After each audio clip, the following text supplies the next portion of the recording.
With the Alberta election in our rearview mirror, many say it is time to look ahead and see what the future looks like for our province. Josh Andrus of Project Confederation has some thoughts about the Alberta provincial election and what the possibilities may look like for Alberta's future. He joins us now from Calgary. Josh, welcome to Bridge City News. Thanks for having me. It's always an honor to be broadcast into Lethbridge. Well, we're glad to have you on here today, Josh. Can you just explain the focus of what Project Confederation is?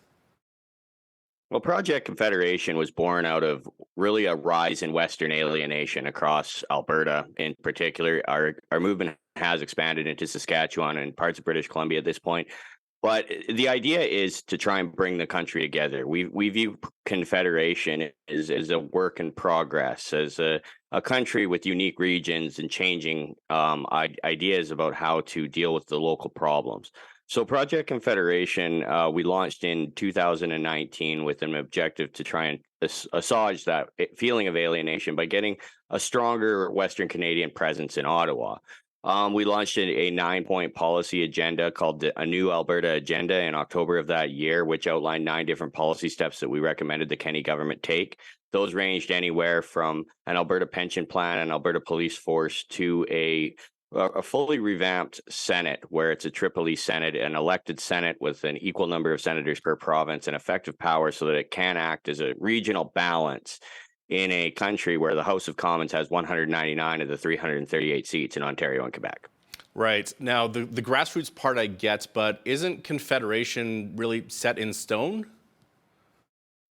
Well, no. I mean, the idea is to get constitutional changes. I mean, the Constitution of Canada was repatriated in 1982, and since then there have been a series of attempted changes. Now, those have seemed to all die, but we think that in order for the country to be stronger, we do need to recognize that there are unique regions in the country, right? Like, I believe Alberta is a very unique region in the country in the sense that we're very entrepreneurial and independent minded in the way that we approach our goals in life. And Quebec has a unique culture as well with their language and religion. So the idea is to strengthen ties across the country by trying to seek changes to the Constitution that respect regional differences across the country. So you touched on this a little bit, but can you share with us like some more items in Confederation you think can be changed to make the future more equitable for Alberta, as well as maybe other provinces as well? Yeah, absolutely. I mean, it does start and stop with the Senate. We do need to have like meaningful changes that are consistent, right? Something that kind of locks the way that we do business into fruition, as well as we do want to hold an immediate referendum to clarify Section 92 and 121 of the Constitution. Essentially, that gives Canadians the right for free trade across the country for goods, services, and infrastructure. We want to hold we would like to collect our own revenue from personal income tax as we do for corporate taxes, as Quebec has tried to achieve for years. Create an Alberta pension plan was another one, as well as a Canadian employment insurance program, Alberta provincial police force, as well as give us a little bit more control over immigration in the sense that we want the right kind of people coming here in the sense that they're ready to work, they want to contribute to Canadian society. So that's that, and we do have a blue collar economic system. So that's really what the angle is here. Now, who holds the power in Confederation? Is it the federal government or is it the provinces? Well, at the end of the day, it comes down to the Supreme Court, right? The Supreme Court is the authority that rules over everything in this country. There are constantly disputes between provinces and the federal government that end up in front of the Supreme Court. Right now, there is a case called the Impact Assessment Act. It's essentially what they're seeking is a reference to Bill C-69, which is otherwise dubbed as the No More Pipelines Law. 8 provinces have joined Alberta in opposing this bill, and Ottawa has no provinces on its side. Arguments were just heard in front of the Supreme Court, and it'll be interesting to see which side the Supreme Court takes in this matter. But at the end of the day, it does come down, the supreme authority in this country falls in the courts. And we've heard talk about the rights of provinces, especially when it comes to mineral rights. But do provinces really have any rights to demand a better deal? Absolutely. I mean, it's one of those things where Quebec's been doing this for years. They've been trying to seek more control over their destiny within the affairs of their province for decades. And Alberta's just trying to seek a similar type of deal where we do have self-determination in our policy decisions and we can find local solutions for local problems as they arise. Now, we've heard a lot about grassroots efforts in this past election to get conservative politicians elected in this most recent Alberta election. Yet the NDP gained seats in both Edmonton and Calgary. Do you have any ideas as to why there was such an orange wave or maybe orange crush in Alberta's major cities? Well, it's one of those things where the UCP came into power in 2019 and they rode a blue wave of frustration. And it's interesting the tack that the Alberta NDP took under leader Rachel Notley in this election, where they put her in a blue blazer and blue jeans and paraded around the province as if she was a conservative. So it's one of those things where they tried to tone down their messaging. They tried to pull socialism right out of their party. They took a lot of like really big swings on economics, and their environmental policy, which has been criticized as leading to issues regarding the investment climate in Alberta's energy sector, was effectively ignored by the party and a lot of people in the mainstream media as well. So it was very interesting to see that and the impact that it had in Calgary. That being said, there were certain elements of the United Conservative Party that I think did raise some concern. There were individuals that seemed to seek attention and try to get their name out there, and they were effectively liabilities on the party, I thought. And it did scare some voters in some of the more moderate regions of Calgary, like Acadia and Glenmore, where Whitney Issik and Tyler Shandro lost their seats. So it's one of those things where it's the combined effect, where it wasn't necessarily the cleanest campaign, and the NDP really, they went low. They focused on controversy. They didn't want to talk about themselves, so they tried to change channel. I think that all of those things combined did have an impact, but the fact of the matter is the UCP is in government. They've won 49 seats, 48 if you discount Jennifer Johnson and Lacombe Panoka, and they still have a strong mandate in the next 4 years to really drive about the change and stand up to Ottawa in a meaningful way as the federal government brings in policies like the Impact Assessment Act that we mentioned earlier, as well as the impending Sustainable Jobs Plan, the just transition in a new suit, we'll call it. So we've got a lot of things going on, but I think both sides can claim victory, but at the same time, I think both sides have pause for concern in the way that they approach the election campaign and how it shook out in the results. So you touched a little bit about Rachel Notley when she was campaigning, and even during the debates, being orange in blue clothing. Do you feel that the UCP did something similar when they were campaigning? It seems like they made a lot of promises when it came to healthcare and education, which are two things that the NDP really love to talk about. Yeah, I think that they definitely did do that. They tried to seem moderate and tried to moderate in their approach. I do think that it did help take the edge off. There was a lot of times during the campaign I felt the NDP were trying to paint the UCP as an extremist, radical, right-wing conservative party when it is a Big Tent party. There are a lot of moderate conservatives in it, and that's something that I think Danielle, in her approach as leader and as premier, has tried to have a collaborative approach with people within the party and try to really reach out to as many people within the party as she can, not least on the same thing in the NDP. And I think that's why we saw such a close election in several key ridings that ultimately could have flipped either way. Now, it really was a two-horse race because, none of the fringe parties or the smaller parties got any seats. But do you think that they allowed the NDP to gain seats in Calgary and Edmonton? I wouldn't necessarily say that. I mean, maybe in the sense of the NDP, the UCP did manage to have the Wild Rose Independence Party, the Alberta Independence Party, all of these separatist fringes effectively disappeared with the adoption of the Alberta Sovereignty Act last November. The NDP, though, they had the bonus of the Alberta Party and the Alberta Liberal Party effectively seeing their vote total disintegrated. What that's led to is an extremely polarized environment. I thought it was very interesting this campaign that both parties spent so much time trying to moderate their rough edges and kind of come closer to the center. And I think the results of the campaign, or the results of the election, really highlight those key points. And you touched on this a little bit earlier, but can you just give us your thoughts on the close races involving Tyler Shandro and Whitney Isaac, who lost their seats in Calgary? Also, maybe touch on Casey Madhu being ousted in Edmonton. Could that have something to do with calling the Edmonton police chief about a speeding ticket?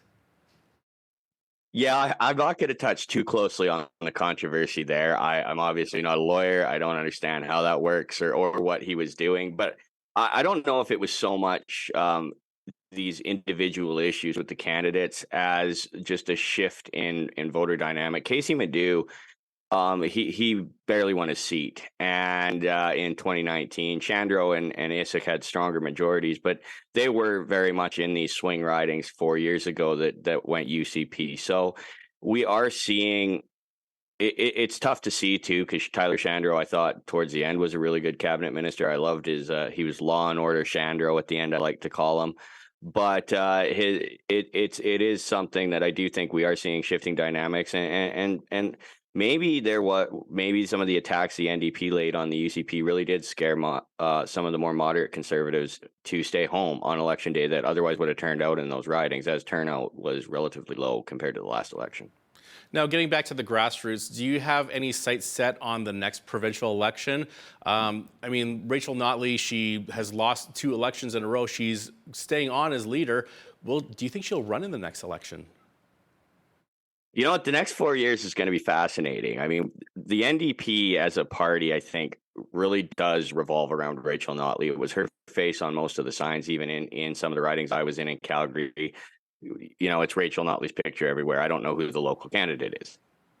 I saw that too, the yeah. issue is that, yeah, and it's very interesting in the sense that Notley is a very good public speaker. She's very charismatic. She's very smart. She's very well spoken. She knows the issues in and out. She knows enough about the issues to be able to moderate her position when she gets pressured from one side or the other. Some people buy it, some people don't, but she is a very capable politician. I find the federal scene very interesting from her standpoint. The Alberta or the provincial NDP, or sorry, the federal NDP, they've been propping up the Liberal government for a long time. Is Jagmeet Singh going to survive the next 4 years? Is an opening in the federal NDP? I mean, I could see Rachel Notley trying to pull a Jack Layton, where she kind of tries to repeat what happened in 2011 federally and what she did in 2015 on the federal arena. Perhaps that opens the door for Naheed Nenshi or Shannon Phillips, perhaps a name that most people in Lethbridge would be familiar with. Or does she ride out the 4 years and take another crack at it? I mean, I think there is historical precedent of an opposition leader losing multiple elections in the province of Alberta. Maybe not for the past few years, but it's going to be very interesting to see how this two-party dichotomy impacts the way that the NDP operates over the next 4 years. Is this election a win, or is it, as since they're not in power, is it a loss? I mean, it's going to be interesting to see how the party grassroots, how the party establishment, and how the leader herself approach the next 4 years, and whether or not Notley is still the leader of the NDP in 2027. So we're talking about Notley now. What about Alberta Premier Danielle Smith? Do you think she'll survive the next 4 years? I think so. I think she's learned a lot in the last 8 months or so. A lot about leadership, a lot about collaboration, a lot about, listening to people, and maybe sometimes you make a mistake and learning from that mistake. Whether or not there are snakes in the party that rise up and try and nip at her heels, it is a possibility. Maybe she doesn't survive, but if she goes down, it will likely be because of internal party revolt, as we saw with Premier Kenney. There are two parties that have merged here. The Wild Rose and the PCs didn't always see eye to eye. There was a long time it took a long time to get them together, and they're still infighting. So does Smith survive? I think so. I think her approach is right. I think she is trying to be academic and intellectual, strong, steady. You maybe slow down a little bit, but if she keeps this approach and she stays the course, I think she should be fine. And it does come down on a lot of ways to federal policy as well. I mean, if the federal government comes in with the just transition and brings in legislation that effectively will legislate an entire industry out of existence in oil and natural gas. I think that's going to create almost more pressure on her to do more in terms of dealing with Ottawa. And if she does that, I think that's a winning message. I think that's something that people in this province do care about. They care about the economy. They care about their jobs. They care about their ability to feed their families and heat their homes. Any policy that comes in that's going to take that ability away from people, I think is going to be very unpopular. And I think it's going to give Danielle Smith enough support, not just within the party, but from people around the province to do her job. And speaking of Alberta Premier Danielle Smith, she is set to make her cabinet announcement tomorrow, Friday, June 9th. Who do you think a few of your top picks are going to be, Josh? Well, it's going to be interesting to see what happens. Obviously, the results in Calgary and Edmonton South, as you mentioned earlier, saw some key cabinet ministers lose their positions, which means there will be somewhat of a cabinet shuffle. Given the makeup of the caucus as well, it's expected that a lot of rural MLAs will get senior roles. I could list off a few picks here. Justice will be interesting. Mike Ellis has done a really good job on public safety. They've really attacked the crime problem, not just in Lethbridge, but also in Calgary and Edmonton. He'd be a good pick. Typically, though, Justice is a lawyer. So Brian Jean is in caucus. I think he's done a good job in Northern Development. I think he's a good lawyer. I think he would be a great pick for Justice. Energy, I can't imagine it. Peter Guthrie not keeping his role. I think he's done a good job in there. On environment, I think Rebecca Schultz deserves a big role. I think she showed that she was a great candidate this campaign. I think she served her role in children's services very well. I could see her in a position such as environment or health. On infrastructure, I think Nathan Newdorf. I mean, he's relatively new to the infrastructure role. Infrastructure is a big issue in Lethbridge as well. I could see him holding on to that position and holding on to the deputy premiership. Finance is another interesting one. Jason Stephan is a very strong conservative. I could see him getting a big role like that. I haven't confirmed. Nate Horner's name has also been speculated, the MLA for Drumheller-Stettler, and he's also currently the agriculture minister. And it'll be interesting to see how some of her more staunch opponents, Danielle's more staunch opponents in the leadership race fare. We've got Rajan Sani. She's the MLA now for Calgary Northeast. Is she going to get back into cabinet under Smith? Is she going to get a senior role? Is Todd Lowen, who was more of an amicable opponent during the leadership race, does he keep his role in parks? And then Adriana Lagrange should keep education. She's Red Deer North MLA. Dimitrios Nicolaitis should keep advanced education. And does Jason Nixon get back in? I mean, he's been under fire from a lot of people in his own constituency. He's been under fire in the media. But he is a former cabinet minister, and there may be some attempts to build bridges from the Smith side of the party to the Kenney side of the party to try and rebuild some trust within the organization. So does Jason Nixon get a spot? I think that's a question I'm going to be watching to see what the answer is, for sure. Josh Andrus is the Executive Director of Project Confederation. Thank you so much for your time today. Perfect.